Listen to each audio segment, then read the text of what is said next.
it's Miss Fithin again. I'm reading chapter 19 of the Trumpet of the Swan.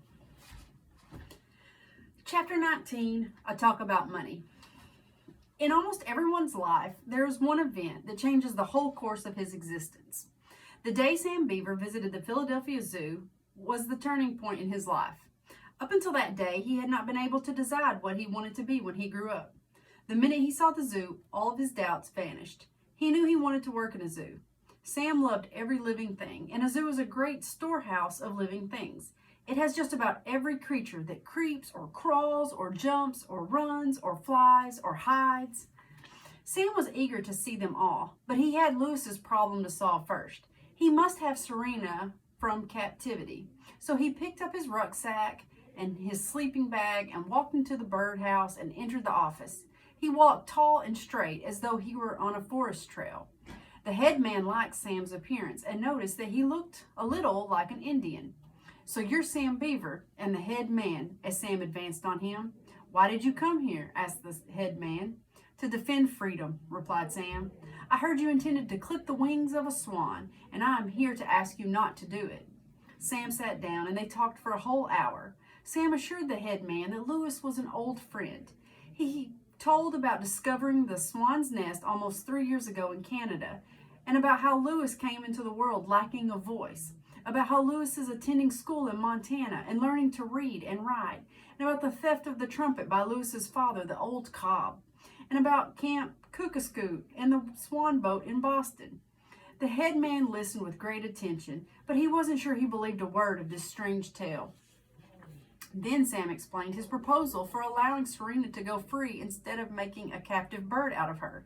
He said he thought it would be a great arrangement for the zoo, because anytime they wanted a young trumpet or swan, Lewis would give them one of his cygnets. The head man was fascinated. "You mean to say you came all the way to the Philadelphia to help a bird?" "Yes, sir," said Sam. "I would go anywhere to help a bird.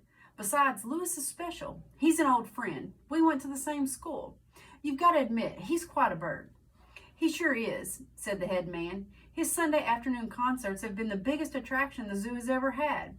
We had a gorilla once named Bamboo. He's dead now. Bamboo was great, but Lewis draws even more of a crowd than Bamboo did. We have sea lions that draw big crowds, but nothing compared with Lewis when he plays that horn on Sunday afternoons. People go crazy. And music is good for the animals too. It soothes them, and they forget the cares of the day. I'm going to miss Lewis when he's gone. The whole zoo will miss him terribly. I wish he'd stay and keep his bride right here. It would just be great." "Lewis would pine away in captivity. He would die," replied Sam. "He needs wild places, little ponds, swamps, cattails, red-winged blackbirds in the spring, the chorus of the frogs, the cry of the loon at night. Lewis is following a dream. We must all follow a dream. Please let Serena go, sir. Please don't clip her wing."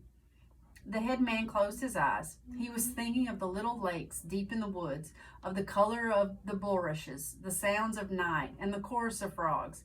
He was thinking of swans' nests and eggs, and the hatching of eggs, and the cygnets following their father in a single file.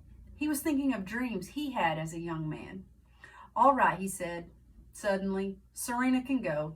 We will not clip her wing. But how can I be sure that Lewis will bring me a young trumpet or swan when I need one? How do I know he's honest?" "He's an honorable bird," said Sam. "If he weren't honest and true to his word, he wouldn't have bothered to go out and earn a lot of money to pay the storekeeper back for the trumpet his father swiped." "How much money has Lewis got anyway?" asked the head man. "He's got $4,691.65, said Sam. "We just counted it a few minutes ago. He received $100 from the camp for playing the bugle calls, and all he spent was 60 cents for postage stamps. So he's arrived in Boston with $99.40. Then the Swan boat man paid him $100 for 1 week's work, but he spent $3 in tips at the hotel where he spent the night. So he had $196.40 when he got to Philadelphia. The nightclub paid him $500 a week for 10 weeks, which came to $5,000, but he had to pay his agent 10% of the $5,000. And he also spent 75 cents for some new chalk pencils and $4 to send a telegram to me. So that makes a total of $4,691.65. That's a lot of money for a bird. It sure is, said the head man. It sure is. But he's going to pay my airplane fare from Montana to Philadelphia and back. That will bring the total down to $4,420.78. The head man looked staggered by these figures. That's still a lot of money for a bird, he said. What's he going to do with it all? He will give it to his father, the old cob. And what's he going to do with it?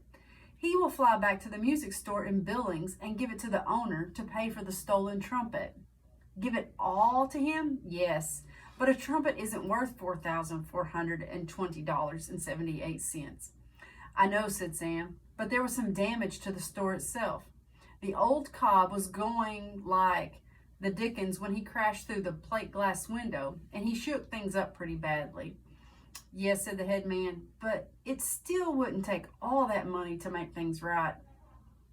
I guess not, said Sam, but Louis has no use for money anymore, so he's going to turn it all over to the owner of the music store. The subject of money seemed to interest the head man greatly.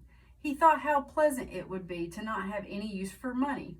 He leaned back in his chair, and he found it hard to believe that one of his swans had been able to save more than $4,000, and that the money was right out there hanging around his neck in a money bag. When it comes to money, he said, birds have it easier than men do. When a bird earns some money, it's almost all clear profit.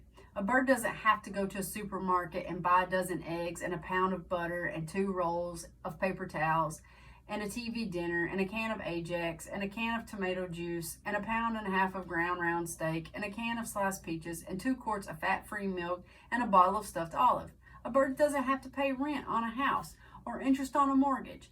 A bird doesn't insure its life with an insurance company and then have to pay premiums on the policy.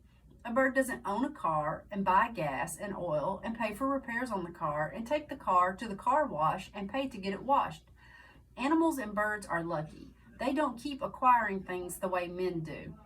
You can teach a monkey to drive a car, but I have never known a monkey to go out and buy a motorcycle. That's right, said Sam, but some animals do like to acquire things, even though they don't pay anything for them. Such as, asked the head man. A rat, said Sam. A rat will fix up a home for himself, and then he'll bring home all sorts of little objects, trinkets and stuff, anything he can find that catches his eye. You're right, said the head man. You're absolutely right, Sam. You seem to know quite a lot about animals. I like animals, said Sam. I love to watch them. Then come with me and we'll explore the zoo, said the head man, getting up from his chair. I don't feel like working any more today. I'll show you the zoo, and away they went, the 2 of them. That night, Sam slept in the head man's office by special permission. He unrolled his sleeping bag on the floor and crawled in. The plane taking him back home would leave in the morning.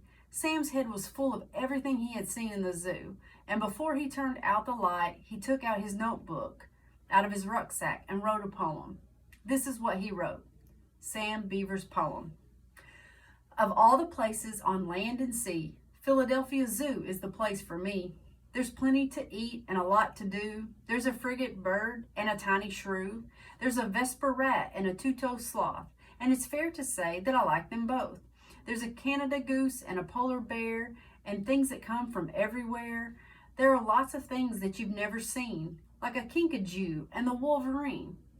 You really have to go to the zoo to see a newborn wallaroo, or a fallow deer or a white-tailed gnu. There are wondrous birds on a beautiful lake. There's a timber wolf and a hog-nosed snake.